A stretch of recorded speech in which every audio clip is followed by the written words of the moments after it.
A very warm welcome, everybody, and thanks for attending this session with our Board of Directors, the New South Wales, Bowls New South Wales Board of Directors, and myself. I probably just wanted to set some context behind why we're holding this session today, and that is because of the end of last year's member conference and also following our AGM last year. We had some commentary, and I have mentioned before, we're really keen for feedback on these sessions. At the end of today, everyone that attends will be sent a link to a survey to give us some feedback.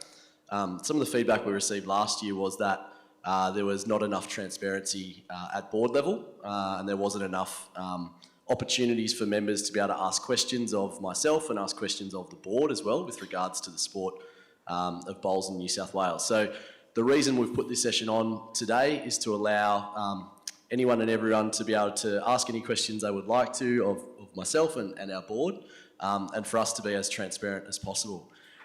It's also probably worth noting that we have our AGM next Friday as well, and I'd really highly encourage, I know there's a couple of club delegates that are in this room, club delegates to state that is, really highly encourage anyone who's a club delegate to state to actually jump online and attend that AGM. During the course of that AGM, we actually haven't received too many questions from members in relation to the business of the AGM, but following that session, we'll also be having an open forum online for delegates to be able to ask questions on behalf of their club, of our board and myself as well. So I guess the reason behind this is for us to be just as transparent as we possibly can, and we'll be doing more of these into the future as well. So with that set as context, I might just hand to our President, 𝐂𝐨𝐬𝐸𝐶𝐸 to take it from here. Thanks. Hi, everyone. I really feel like we should be sitting in a little circle, actually. Well, first of all, it is all about transparency, and we need to, and it's not just about us dictating or telling all our members where we're going to go. We need to do this together, and we need to be listening. We need to listen to members and to clubs, all stakeholders, and find out exactly what we're doing, what you think we're doing wrong, the direction that we need to head. And so we've got some kind of common purpose. So when the board got together, we had a lot to decide, starting with a strategic plan. But before I do that, I'm going to ask each of our directors just to quickly introduce themselves so you can put names to faces. Thank you, Dilys. John Ellison, it's probably my 6th year this year on the board, 3 in the old RNSWBA and 3 in the unified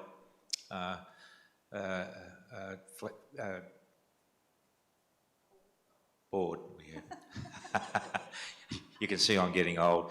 I'm currently the Vice President, and I'm very positive about the direction that the organisation is taking our great game in right now and into the future. Afternoon, everyone. Michael Howard. This is my 2nd year on the board, and I have to say it's great to be part of a committed team that are really focused on looking at that strategic direction and how we maintain this great sport going into the future. Hi everyone, Marina DeLucci. I've been on the board now for 2 years, and I believe next week, if I'm ratified, I'll be on the board again for another 3 years. I play out of Western Suburbs and really enjoy the game that we all love, and I'm so happy to be sitting up here and be able to give back to the membership. Thank you. Thanks, Marina. Rick Rope is my name. First year on the board to the day from the conference last year when the AGM was held. I have a 3-year term as part of the rotating terms of the directors, so I'll be here for another 2 years. I share with the other directors the passion for taking the sport into the future, and that's what interested me about getting involved. And I'm currently on a policy subcommittee, and so to get enjoy participation. Good afternoon. I'm Leslie Swales. I've been involved with State since 2012 on women's bowls, 6 years on their board, and currently year number 3 on Bowls New South Wales. And I think we've got a great group here, and our aim obviously is just to look for the future. Thanks, Leslie. I'm Owen Walker from Tamworth, South Tamworth. I've been involved in the board for about 5 years, the combined boards, the old Royal and now the new entity. My background is club management, hospitality and gaming and wagering. So my involvement in initially was to do a lot to do with the clubs and what we can do to help clubs along the way. And moving forward, I think we're heading in the right direction, and we look forward to input from everyone, hoping that we can make things better for the game. And I'm Sandra Jowett. I bowl out of Sutherland. I have another 12 months in this tenure on the board. Previously, I was on the board of Women's Bowls New South Wales for a short period of time. And everything I was going to say has already been said, so I won't bore you, but I want, like every one of us here, to see our sport progress into the future and grow and become, to other people, the sport that we all love. And just in case you've never seen him before, here's Tim. I'll quickly introduce myself. My name is Tim Rowe, CEO of Bowls New South Wales, as mentioned earlier. I don't come from a bowls background. I've been in the sport now almost 2 years as CEO of the organisation. But prior to that, I was general manager of a national health promotion charity, which I established actually back in 2010, and have held other roles at sort of major global brands at Qantas, where I ran their sports and commercial marketing team, Crown Resorts down in Melbourne, where I ran their sports and commercial marketing team as well. But I've got a background in finance through the KPMG program, so it's a little bit about me. Thanks, everyone. Okay, so when we started the new board, we absolutely had a huge talk fest about what we had to do and where we had to go. I'll shorten that and say, out of all of that, we came up with a strategic plan that looked something like this. This is a very quick overview. And first of all, one of the key things we did was we brought Tim on board because we felt that people with Tim's expertise that you've just heard about were needed to promote our sport. Obviously, as you all know, numbers are dwindling, and we needed to promote the sport as a key priority, and we wanted to bring some more professional elements into how we presented ourselves and change our culture so that we were more professional. And that changing of the culture starts with the board, and we had to decide how we wanted to act and behave. So it goes through staff, regions, and down to clubs and membership. For each of those objectives there, I can tell you that just in the last year, we've had 12 new initiatives, at least. I stopped counting after 12. And I won't go through them all now, but you know some of them. The things like the platinum pennants to revitalise that element of the game. Women, introducing women, multicultural events that, especially with the aid of Cabramatta Bowls, that's another one that we've done. I won't go through them all because Tim's going to talk more about each of these elements. So then when Tim came on board, we talked about these strategies. We'd already dissected them and given some subheadings, which I won't go into now. And Tim formed an operational plan And that's why we've had all these good results this last year. So I'll pass over to Tim to talk about the guts of what we've been doing. And please ask questions as we're going along. We want to hear questions from you. Thank you, Dilys. Yes, and yeah, feel free to jump, because it's quite an intimate little group here, so feel free to jump in at any point and ask any questions. So as Dilys mentioned, this was a strategic plan when I stepped in the door at Bowls New South Wales, and we retrofitted a operational plan into this based off this plan, which I'll run through in a bit, but I also probably just firstly wanted to touch on that this board of directors that are here before you have gone through a lot over the last few years. The unification of the Men's and Women's Association was a really big piece of work.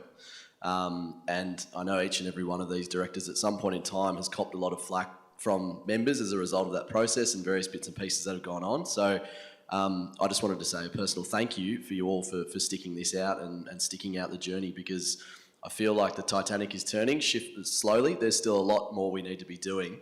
But this board also, after many years of boards having hefty honorariums before them, they made the decision to actually cut those honorariums out altogether. So this is entirely a volunteer-based board for our sport, and they put their heart and soul into this just as much as everyone else in this room does for their club as well. So I just wanted to make a note of that for everyone that's here, and also for people that are tuning in online, because it's a really important point. As Dilys mentioned, we've got sort of 5 strategic objectives within our plan. So brand exposure and recognition, positioning the sport through tomorrow through innovation, growth in participation and partnerships, diversifying our membership, and increasing our capabilities and capacities. And I'm not going to go through every single one of these sub-objectives, but I'll show you a bit of an example of our operational plan on the next slide here. But we want to drive more eyeballs in our sport, and we've seen increases in the number of eyeballs of people watching our sport through the amplification of different events that we're putting on, which is fantastic, through our live streaming. We've got more innovation to come in that space over the next 12 months, which is exciting. Engaging with key stakeholders is critical for us to get out there, and I think anyone that was here in the session just before with Kerry from the New South Wales Office of Sport, prior to that, our organisation probably had very limited interaction with that New South Wales Office for Sport. For us, they're just such a wealth of information. They've got so much info at their fingertips with regards to participation and membership data that we can tap into to help then guide clubs and members with regards to driving and increasing participation in the sport. And as I mentioned in that session, we are still very much in our infancy on that journey, but just recently we've unlocked Tier 1 funding through the New South Wales Office of Sport, which is fantastic. It means we can put more money back in to helping drive participation, particularly around minority groups, female participation in our sport, multi-disability, which is fantastic. And there's also some funding in there to assist our board with strengthening the governance processes that underpin our sport as well. I'll skip through a few more. Obviously, when I first started the board and our organisation were talking about unifying the competition boundaries between men's and women's competitions, which has been a conversation that's gone on for quite some time. During that process as well, we also discussed the need for us to actually unify our zones and districts at some point into the future as well. So it was agreed that rather than just trying to do one and then waiting another year and doing the other and sort of dragging everyone through that whole process, it was agreed that we would just make that really hard decision, I guess, and unify our zones and districts at the level beneath us, as well as resetting those competition boundaries. So that was a really big piece of work that we delivered. I'll be talking later this afternoon as well about some of these points, which I'll probably go into more detail on as well. So if you feel like I'm skimming over these, I'll give some more context later today. But we've obviously achieved that as of 1 July. There's still a lot of work for us to do in that space moving forward. Number 3 for us, I think that's our burning platform moving forward, is around participation, particularly assisting our clubs with driving members. We've heard for many years now, I think going back 20 years, we had 200,000 traditional members in the bowl space across the state of New South Wales, combined between the Men's and Women's Association, and we're now at 45,000 members across the state. So there's been a real significant decline in traditional membership. But participation is a really interesting one, because you would have seen on the greens, the barefoot participation in bowls is actually going through the roof. So how can we as an organisation look to assist clubs in tapping into that and actually looking at non-traditional styles of membership, new formats that are going to attract new people to the sport, creating really inclusive and safe environments to attract new audiences for people to come and play our sport as well. So moving forward, that's a real key priority for us. And that sort of ties into diversifying our membership base as well and redefining our pathways and looking to the future. And increasing our capabilities and capacity is a really critical piece for us. And we've been working internally with my staff. We're starting to build a really good team around me, which is excellent. And I think it's really helped with a lot of the delivery and I guess steadying of the ship in terms of some of the delivery of our events, which has been great. We also introduced performance reviews. Had a staff member say that they've been at our association for 28 years and they'd never actually had a formal performance review before. So we now have a formal process in place to go through that, and we're looking at development opportunities for our staff as well. So, and we're also investing in them to upskill, which is a good thing. Just stemming on from the op plan, so under each of those pillars, this is an example on the right, just 3 of the pillars. We've got these sub-objectives that sit in there, and I'm not going to bore you with all this information, but this is just a depiction of the level of detail that we've got under our operational plan. Within each of these, there's people that are accountable and people that are responsible for delivering on these different objectives within the op plan. There are specific KPIs, timelines, so on and so forth. And we also have OPEX and CAPEX needs potentially listed out next to some of these deliverables. And I guess from just some highlights of around where our strategy has really the rubber has hit the road in terms of our deliverables. Well, obviously, I've touched on the governance reform. That was another big piece of our strategic plan, which is now achieved as of 1 July. But there's obvious need for us to ensure that we continue to engage with our regional associations, and we're looking at February next year doing a workshop and bringing in representatives from our regions to actually sit down and go through some really important pieces of policy and best practice with regards to the delivery of the sport across the state. We focused a lot on regional, so that was something I heard early on when I stepped in the role, and it's good to have some regional representation on our board as well, because that's helped shape the direction that we've gone in with some of our state championships events, taking that out to Dubbo, winning Community Event of the Year, which was fantastic out there, and then announcing Ballina for early next year as well, which will be a great event. Also noting that those events previously used to cost us to deliver around 80 to 90, upwards of $100,000 for a state championships event. Next year, that event is going to entirely wash its face for us. So it's a net zero position for us as a sport, meaning we've got some more funds to put back into the sport to assist drive participation and look to invest in areas that make sense. All of these things don't just happen overnight though. This has obviously been the last 18 to 24 months in terms of just changing the model and how we operate. Inclusion, we had multi-disability state championships in the first ever test series, and for anyone at the awards night last night, you would have heard Jimmy Reynolds talk about that and what that meant to him, which is a great step for our sport. It's a simple solution, it was a simple win. There's plenty more we need to do in that space, and we're looking at just defining a bit of a strategy as to how we move forward in there. But we've made some really good strides there, and I have no doubt that that's tied into the reason we got the awards for the state championships in Dubbo this year. We delivered 2 major marketing campaigns, so inaugural marketing campaigns for bowls around Sounds Like Your Local campaign, and also the benefits of bowls, which was predominantly run online, reached a cumulative audience of 9 million people right across Australia. So that was a really good campaign for us to run. There's more of that in the pipeline over the coming 12 months, and it's an area I think we need to invest in even more into the future and look at tying that into non-traditional membership models and how we can support drive membership at club level for you. We've also onboarded 2 major brand partners in P&O Cruises and TAB over the last 12 months, which has been a good win and a good result for the sport. In all of this, and I'll touch on it a little bit later, but our financial position, we circulated our financial report only a couple of weeks ago now, but we had a 15% increase in revenues year on year, and 120% increase in event revenue, 120% increase in sponsorship revenue. So that's it's a good thing for our sport. It means that there is currently a reduced reliance. Last year, we were 85% geared to affiliation revenue, which is really not a sustainable model for us to work in. Now we've reduced that down to 75%, which is a good step, but there's a lot more work we need to do in that space as well. We've unlocked new funding through the New South Wales Office of Sport, which has been great. We've taken our comms database from 11,000 to 28,000. We're delivering these member conferences. First one we obviously did last year, and now we're delivering this one, which is great. introduction of the world-class platinum pennant, which Dil's touched on as well, and we've won 2 major awards recently at the New South Wales Community Sports Awards, Community Event of the Year, and Dil has also won Volunteer Director of the Year, which were 2 really awesome awards for us to win. And we've also just been listed for the really big awards night for New South Wales Sport as Organisation of the Year, which is an amazing achievement for the board and for my team as well. So I feel like we're moving in the right direction, which I know has been mentioned before.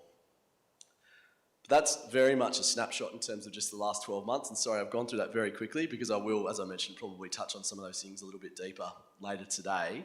What we wanted to do is just make sure we had this as an open forum and gave you the opportunity to ask some questions as well. So we have a roaming microphone, unless anyone else would like to add anything at all from the board at this point.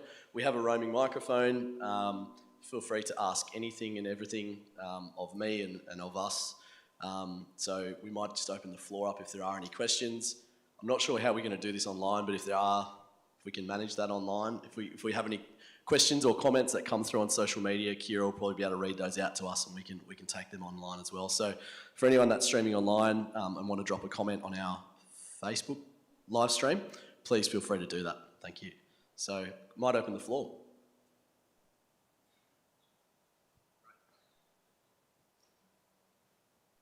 Thank you, Paul Bryan from Castle Hill. Firstly, I'd like to congratulate the board on the process of unification and the fact that it was sped up, although for some of us it took a long time. But I certainly think the outcome was absolutely needed, and I think it's certainly from our club's perspective, it's gone swimmingly well. So thank you for that. I've got a couple of questions, and I'm just keen to understand the plans for the games organised by Bowls New South Wales versus club. So, and I'm just interested as to whether there's been any feedback. Certainly, we've got just over 200 bowling members at our club, and in terms of championships and so forth, we get 60 to 80 entries in most of the comps, and we play, there's a comp happening every week. The challenge we've got is, sorry, I seem to be echoing.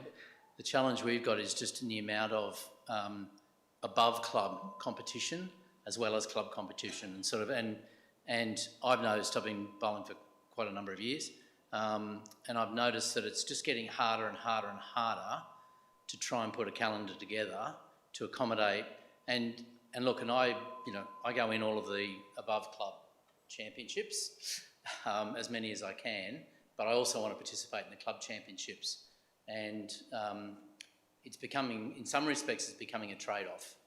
And I'm just keen to know if there's been any comments or thoughts or plans around how we sort of try and accommodate, because not every bowler wants to be and has the ability to enter into the regional events, thinking that they might be successful. Yeah, I understand that dilemma. Events at clubs level, state events, and also I want to throw another thing in there, and it's about clubs being surviving, and so they need foot traffic. So that's another element that we've been trying to think about. In the match committees, we've done some reviews, and I think there's another one going out as well for some clarification. But we had always intended to do a major match review, and it's so major that it's still underway, because we know we won't, when we change it, we won't get it right. We know that, right? But we need to change because of people in like you and your club. So when you do the survey, you get people who are over 70 saying, you don't need juniors, you don't need, over 40s events, but you need more for seniors. And then the juniors say exactly the opposite. So, everybody has put their comments in from their point of view. Now, our job is to look at the game for everyone and what's best.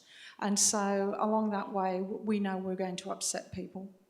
But part of that review that the match committee and the team in the office are doing is they're quite aware of this dilemma. So it's a matter of streamlining, and we need to have pathways programs to move up to BA events, national events, and further. So, you know, we've got to keep that stream going. And I understand your dilemma, but please understand that we are trying to deal with it. And when you see surveys and if you've got ideas, then we're more than welcome to, you're more than welcome to give us some ideas. Paul, I haven't got an answer, right? But I can tell you that we're definitely working on it, and there will be some parts of it that you may not like. And hopefully it'll be best for the game overall. Has anyone got anything to add? No? No, that's fine, thank you. One other thing, if I might, unless anybody else is wanting to talk. Could I jump in just on that? How do we fix that? Can I put the question back just to the audience, just to get some ideas, just to start some conversation? I promote bowls, and I'm a fairly new member to bowls, but it is a non-gender bias skill. Women and men equal in the ability to achieve. And unification, I find that the calendar could be streamlined greatly if you stopped male-female divisions and just made it a non-gender bias competitions. Now, people will think, no, you know, women want to keep their own clubs. But the society has changed, and women and men compete for jobs. They share responsibilities in the home together. Their work commitments are different. They work not just Monday to Fridays. And I just see this fraction of male-female still quite striking in bowls. And I think if you went for unification of governance of bowlers, then you should filter it down the line. Thank you.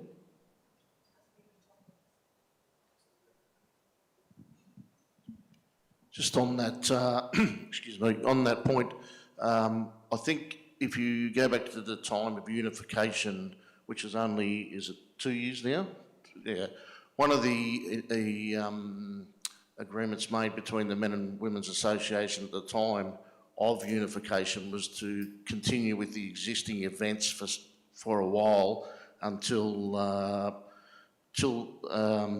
organisation could sort out how it would manage that problem of having so many events. So now it's obviously the first step was the unification, the unification of into regions now, the zones districts becoming a region was another step towards being able to manage that.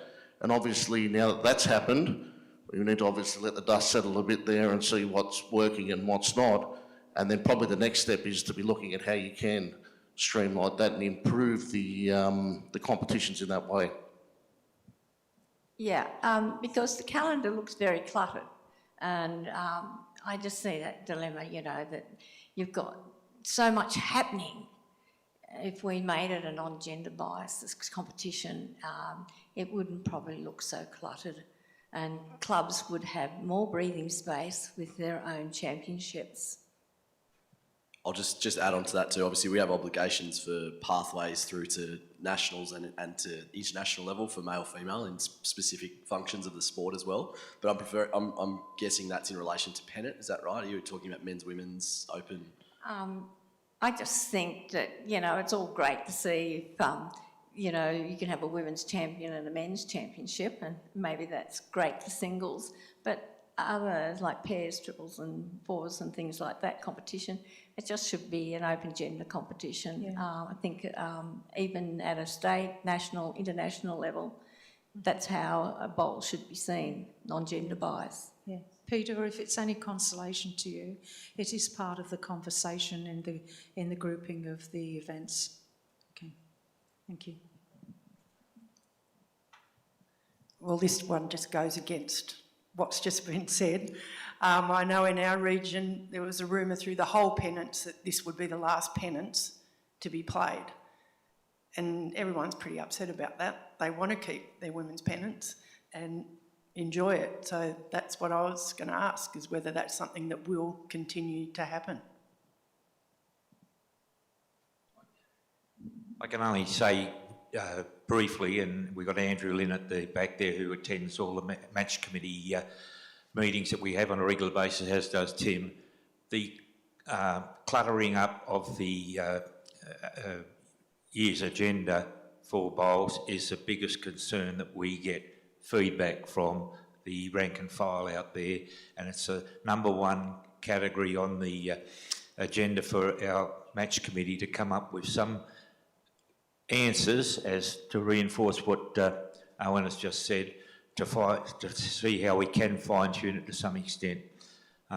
It's very difficult to cut some competitions out. I attended the over 40 to 60s at Yamba just on the weekend, and those people there were just so thrilled that Bowls New South Wales had put this type of competition on at a state level, because once these bowlers got into their 40s, their use by date was up as far as open events are concerned, and they were 20 years off becoming a senior. And there's a lot of logic behind that, and it's very difficult to carve the cake up. But I know that the match committee, Andrew, are looking at that one very closely. It's just worth noting too, we've got a bit of a blanket policy at the moment that we won't be adding any more events into the calendar. So that's just been a clear direction that SMC have been given. Just for the short term, we're trying to steady the ship. And if anything's going on, things have got to come off. That's the direction that's been provided. But how we get there is a different story. But it's definitely being tabled at the table at the moment. Sorry, I'll just... I do support the fact that you are looking at, like your junior players, and they get full opportunity to competition and to go at a district, national level, and for other age groups to compete at a level playing field. That's a great idea. Thank you. Look, we want as many people to participate in the sport, right? For obvious reasons I'm not going to go into here. And so if we can have events that will give people pathways at different stages of their development and life, then I think it can be a good thing. Now, I'm just going to kind of digress a little. And one of the things that our board's really keen on is training and development of staff, so you get a better service, and development and training of the board as well. And the reason I'm mentioning that is because last week Tim and I went to an adaptive leadership course. And one of the, just incidentally, one of the guys, I think he was from tennis, he said, we're doing all this marketing and, we're trying to get people in the sport. And I'll give you an example, cricket, okay? So when the cricket's on, and I love watching cricket, there's always the ads, come and play, and they give you the message that, you start playing when you're young, and you will end up representing Australia playing cricket. And we know that that is an infinitesimal number of people or proportion that are going to actually reach that. And so you've got this dilemma, you're encouraging people by saying, yes, you're going to, you start playing and then you'll end up representing Australia. But in fact, we know that, for 99.99% of people, that's not going to be true. So, are we false advertising? How are we going to market our game to get people involved and and grow the game. And we've got to look back at why do we want to do that? Yeah, why do we want to do it? And that's why I keep going back to, sport makes you into a better person. And so, that's our contribution to society. And it makes you healthier and all of those things. So, if you put those things on a marketing campaign, would it work? I don't think so. Paul? Oh, sorry, there's someone there. Hi, Dave Lim from Bondi Bowling Club. Again, just to reiterate, thank you for all the work that you do. As myself, I've been a volunteer as a director at the club for many, many years, and appreciate that. But I'm going to put a question to every one of you on there, and if you can just sort of move down the line. If you had a wish list that could come to fruition, say, tomorrow, and it would be just one thing, in a few succinct words, what would it be that would really, in your view, progress the sport, advance where you are, the one thing you'd really want to see to happen, and it happen tomorrow? Oh, mine's easy. I'll go first because I've said this many times. For progression, at the moment, clubs are saying, how can we go and get members? Please come and join our club. My vision is where people are knocking on the doors of clubs saying, can I come and join you? So it's a different mindset, and that's really important to me.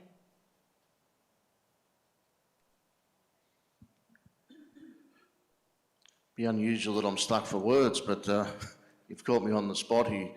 The one thing, I'm not sure. I always, but I'll say this. I always remember when Kerry Packer said, I've had enough of Test cricket and we're going to change the game and we're going to get one-day cricket happening. And they said, you're mad, you can't do it. He said, rubbish, I'll stick the money in and it'll happen. So I'm a bit of a believer in that sort of thing. It'd be nice to have someone come in and tip a truckload of money into it so we could just do whatever we wanted to promote the game without worrying about the finances needed to do it. Thanks, Owen. What would my wish list be for tomorrow? What would I like to see? I too would like to see the clubs open and with more people. But what I want to see is more people with more passion. The same sort of passion that we have, but a passion that lasts and a passion that will build and keep on building our game. How we do that, we all spend a lot of time thinking about it, and I'm sure you all do as well, because each of our clubs is so different. How do we attract the juniors? How do we cater for middle-aged, and I don't mean middle-aged, but mid-aged family members who have work commitments, family commitments? As Steve Glasson said this morning, there are a lot of people now working 2 jobs. What we have to do is look at things outside the box. We have to look at flexibility, but we also have to spread the message to those members of our clubs who are traditional in their thinking that there are other ways of doing things. And I think, to answer your question, what I want to see is more bowlers, more and different age groups, but more formats for people to be able to enjoy our game.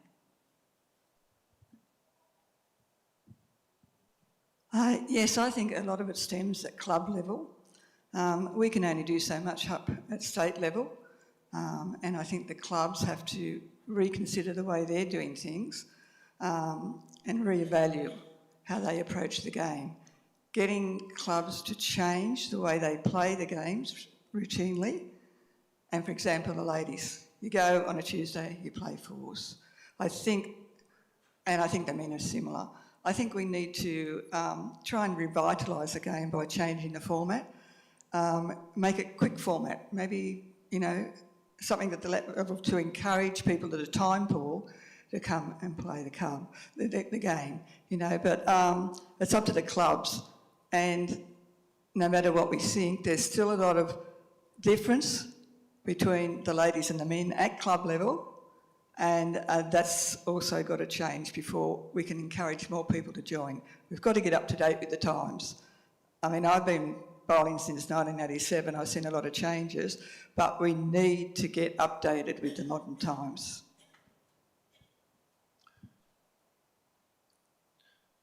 My vision is, or for tomorrow, what I see in 10 years' time. It's not going to happen tomorrow, but in 10 years' time, I want to see more bowling clubs than we've got now. That may be unrealistic. I want to see more members, and back to the days where we're filling capacity on the greens. We're getting there in many clubs. With organised bowls, certainly with barefoot, there's still plenty of capacity there. These represent revenue streams for the clubs, and that's important for their financial viability. It also means we've somehow tapped into what people find attractive and want to come and play our game. Unfortunately, we don't have a sport at the moment which is perceived largely as something that is not an old person sport. And it's not a sport where we have people knocking on the door saying we want to join without effort.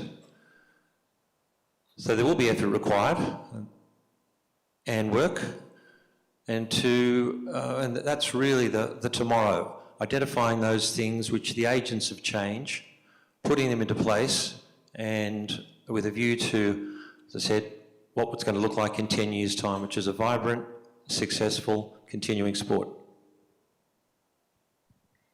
Thanks, Rick. You stole some of my thunder there. I've got all these ideas written down. I would love for the image of the sport of bowls to change. Too often I'll say to somebody, oh, why don't you take up bowls? Oh, I'll do that when I retire, or oh, that's for old people, isn't it? When you go to a tournament, the sponsors most of the time is, you know, the local retirement village or funerals, exactly.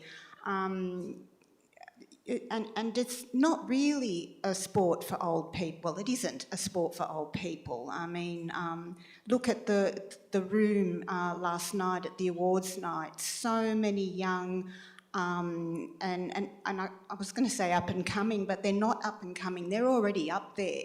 And it's just wonderful, wonderful to see. And so I would love for me to one day ask a person, oh, would you, well, tomorrow, the answer is for tomorrow, to ask a person, why don't you take up bowls? Especially, you know, if somebody's lonely at home. Think about what bowls gives to people.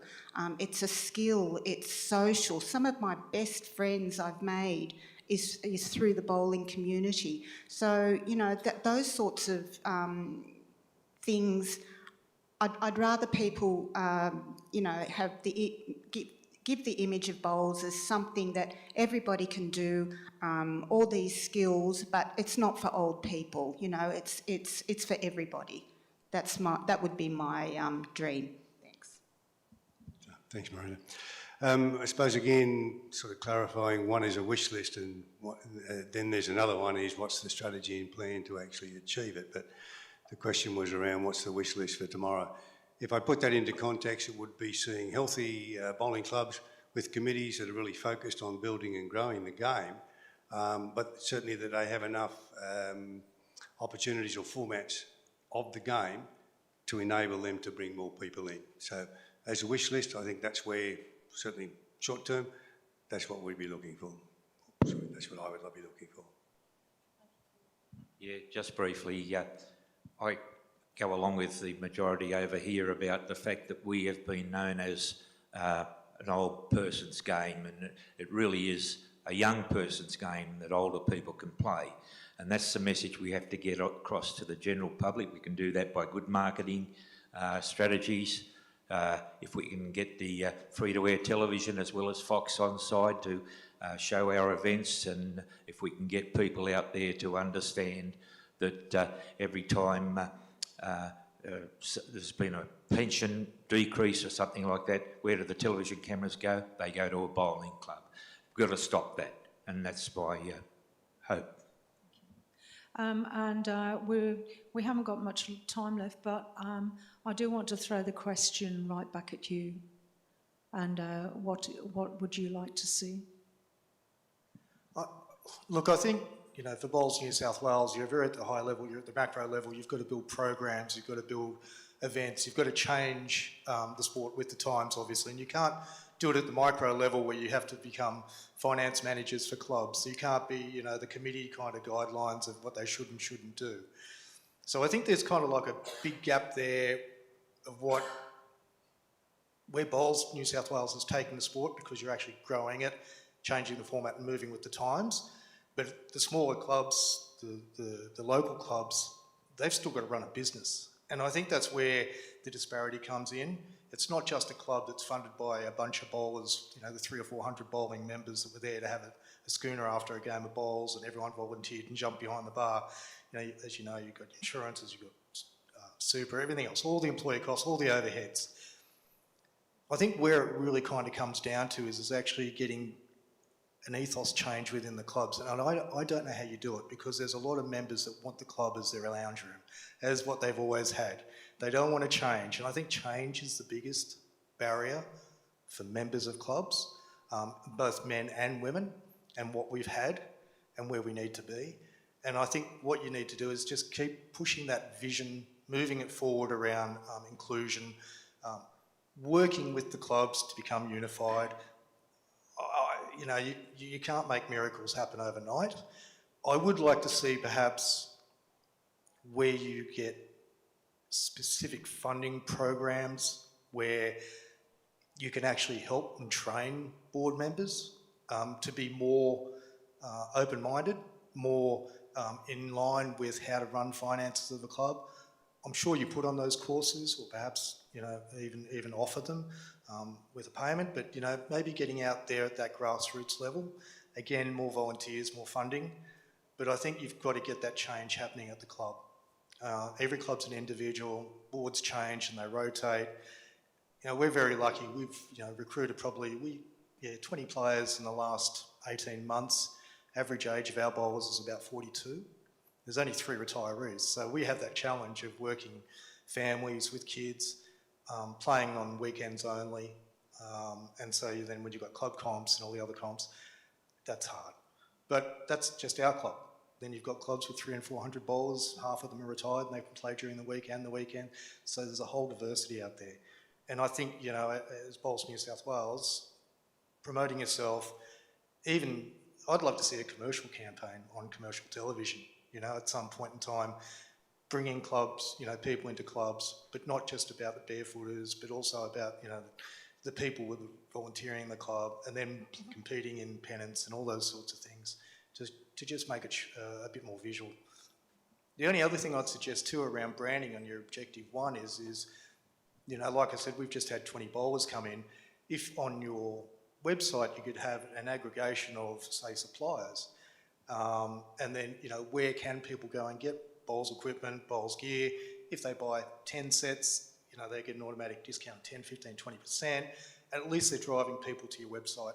Because I would say 80% of our bowlers probably have never visited Bowls New South Wales website. So getting that kind of, you know, visibility as well. Oh, very interesting. Is there anyone else in the room who would like to actually answer the question? Okay. Oh, we've just got very quickly time. Very quickly. Yes, I would like to see bowls as a sport in all high schools, and financial incentive from the New South Wales government to have this. So we're getting in at the grassroots, we're changing mindsets and supporting and encouraging them to become bowlers, because it's a game you can play from a very young age to a very old age. I agree. Thank you. That's a good point. And we've got another question in the last 2 minutes from online, I think. Yeah, there was just a question that came in online from Anne Johns around female participation. So mentioning that, we've mentioned it a few times in this session. What's our plan and what's the strategy? So I'm not sure, Anne, if you're in the session before this, with Kerry Turner when she presented, but I did mention in that session that we're very much in our infancy. We went through the participation planning tool with the New South Wales Office of Sport recently, and we worked with an external agency to come up with the strategy. So it's got a couple of pillars. I don't have it with me at the moment, but one of the pillars was around governance and making sure that we've got gender equity both at administration and within the sport itself as well. Obviously board is critical, 50-50 male-female splits. We've obviously brought that in at region association as a level as well. And that's in line just with best practice governance. And I'm not sure if people here would have seen the indication from the Australian Sports Commission, but all national sporting organisations and all state sporting organisations as of 2026 must have a gender requirement of 50-50 at board level. So this is clear direction we're getting from Kieran Perkins and the Australian Sports Commission, but in a way, because we did unify it very late in the piece, we've actually adopted very modern governance principles. So we're underwritten in a way which is very strong for our sport moving forward. So that's governance, and also my team, so building a strong internal leadership team that comprises of really strong female staff members as well. And I think we've actually got more than 50% staff now within the team that's actually female, which is great for the sport and decision making too. Obviously at committee level, that filters down to our committees too, so making sure we've got that 40-40-20 balance. Another piece was around marketing, marketing of the sport. We touched on that before. Marketing promotion of female-only participation programs as well. So another pillar is participation, actually coming up with something that we can develop that targets women and girls and gets them into our sport in inclusive and safe ways. And that's off the top of my head, they were sort of the three key pillars. Or the other was funding and sponsorships as well. So making sure we're going to market and actually trying to underwrite some of these programs to actually achieve funding to deliver them sustainably too. So thanks, Anne, for that question.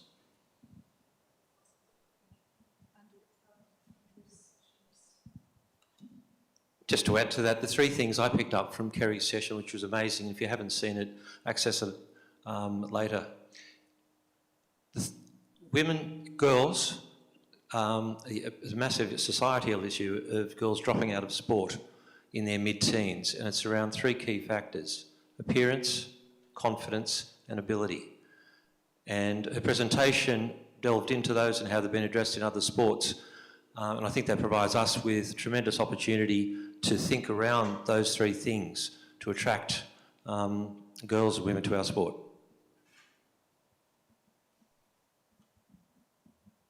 This will have to be the last one, Gay, please. I would just like to see Bowls New South Wales somehow encourage clubs, at club level. Women play bowls, Tuesday morning, Thursday morning, whatever, at the same time as what their grandmothers did.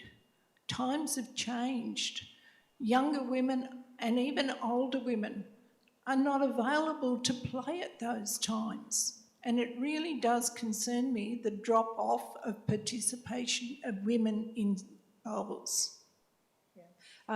Flexibility is something that we've got to think about, and I think Steve Glasson in his keynote speech gave some really good examples of that, and I don't think there'd be anyone in the room who actually disagrees. Do you want to close off, please? Yeah, look, that brings us to a close, everybody, and thanks very much for your time, your questions. Hopefully you took something away from today in terms of the direction that we're heading in with regards to the sport.